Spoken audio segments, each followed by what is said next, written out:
Halo, kali ini saya akan menjelaskan tentang proses produksi.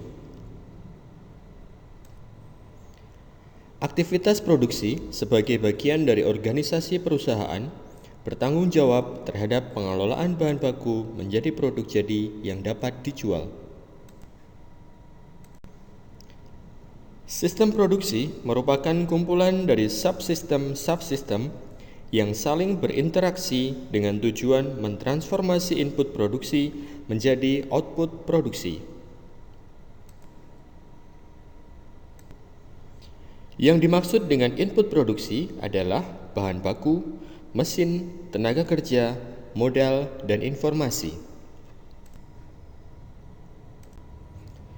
Output produksi merupakan produk yang dihasilkan berikut hasil sampingannya seperti limbah dan sebagainya.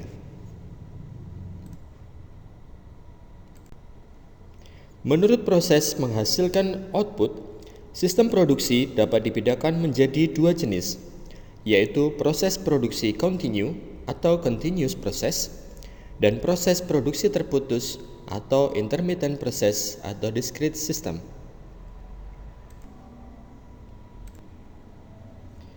Proses produksi continue memiliki karakteristik sebagai berikut.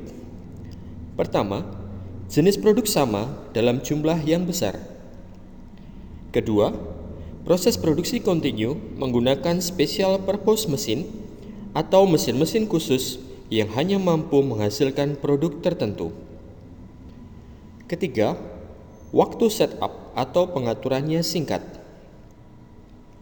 Keempat, mesin dan fasilitas produksi diatur menurut urutan operasi yang dibutuhkan dalam satu lintasan produksi. Contoh produk dalam proses produksi continue antara lain makanan dan minuman kemasan.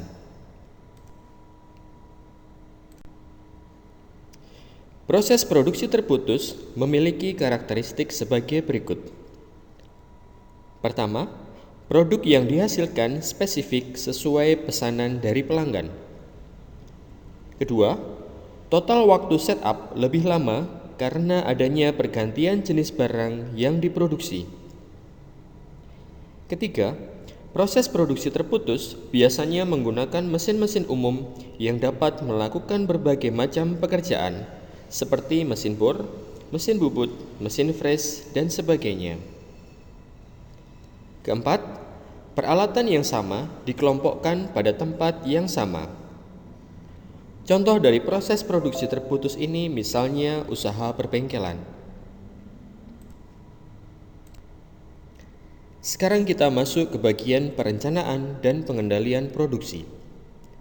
Perencanaan dan pengendalian produksi adalah proses merencana dan mengendalikan aliran material yang masuk, mengalir dan keluar dari sistem produksi sehingga permintaan pasar dapat dipenuhi dengan jumlah yang tepat, waktu penyerahan yang tepat, dan biaya produksi yang minimum. Kegiatan perencanaan dan pengendalian ini dilakukan oleh bagian yang disebut dengan PPC atau Production Plan and Control.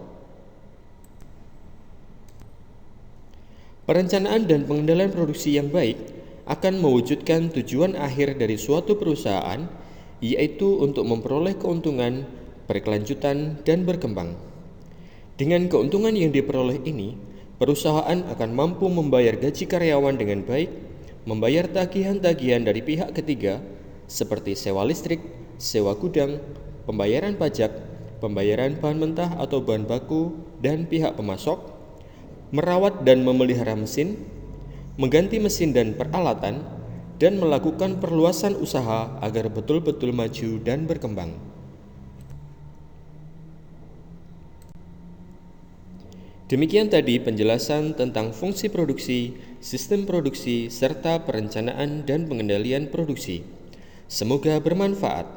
Jangan lupa like dan subscribe ya. Terima kasih.